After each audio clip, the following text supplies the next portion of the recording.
جذباتی نعروں میں آ کر اور کچھ کیا کہتے ہیں انسینٹیوز کے لیے ملک دشمن عناصر کے ساتھ کھڑے ہو جاتے ہیں. تو خدا را جناب اسپیکر مجھے پتہ نہیں کہ اس حکومت کے بعد کوئی کہاں ہو، لیکن ہمیں اسی ملک میں رہنا ہے، اور میں اس پارلیمان کا سب سے کم عمر ترین پارلیمنٹیرین کا اعزاز رکھنے کے ساتھ ساتھ یہ بھی اعزاز رکھتا ہوں کہ میں اپنے 64% عوام کی نمائندگی کروں. تو میں اپنے نوجوانوں کی نمائندگی ہر موڑ پہ، ہر فورم پہ ضرور کروں گا.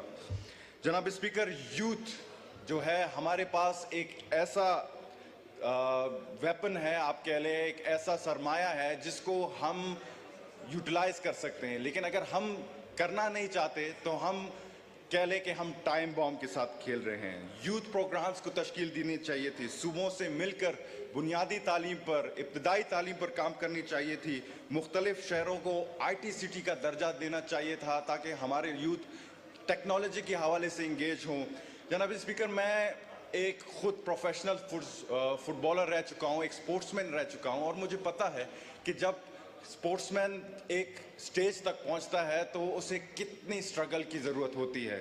لیکن افسوس کے ساتھ کہنا پڑ رہا ہے کہ اس بجٹ میں سپورٹ جیسے بنیادی شعبوں کو حکومت نے مکمل نظر انداز کر دیا ہے، اور بجائے کہ وہ روایتی طور پر کچھ رکھتے انہوں نے کچھ نہیں رکھا. تو لہٰذا اس پر غور کریں کہ prime minister youth sports initiatives ہونی چاہیے تھی، سپورٹس اسکالرشپ پہ کام کرنا چاہیے تھا، اسکل ڈیولپمنٹ میں کام کرنی چاہیے تھی.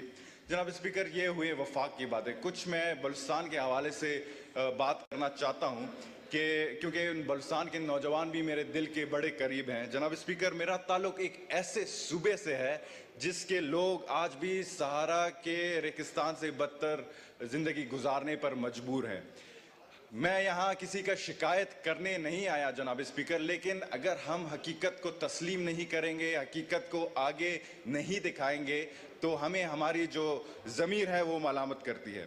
جناب اسپیکر، گزشتہ 20 سالوں میں ہمارے صوبے اور ملک میں دہشت گرد حملوں کی وجہ سے کئی ہزاروں جانوں کا قربانی ہوئی ہے، ضائع ہوئے ہیں، جن میں ہمارے سیکیورٹی فورسز ہیں، جن میں ہمارے اسکالرز ہیں، لیبرز ہیں، اسٹوڈنٹس ہیں، سپورٹس مین ہیں.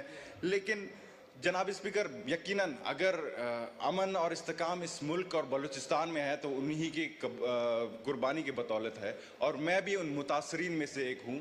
میرے بھائی کو شہید کیا گیا، میرے والد کو شہید کیا گیا، میرے سینکڑوں ساتھیوں کو آج کل شہید کر رہے ہیں. لیکن عرض یہ ہے کہ گزارش یہ ہے کہ مجھے اللہ نے ہر چیز دی ہے اور میں زندگی گزار رہا ہوں، لیکن کچھ شہداء ایسے بھی ہیں جن کے گھر میں نہ کھانے کو کھانا ہے اور نہ پینے کو پانی. عرض یہ ہے کہ جیسے ڈیفنس کے فنڈز کو انکریز کیا گیا ہے اس بجٹ میں، جو کہ خوش آئند بات ہے اور کرنی چاہیے، اسی طرح ہمارے شہداء کے لواحقین کے لیے ایک کوٹا رکھنا چاہیے جن میں ان کو ابتدائی تعلیم کے مراحل ملیں.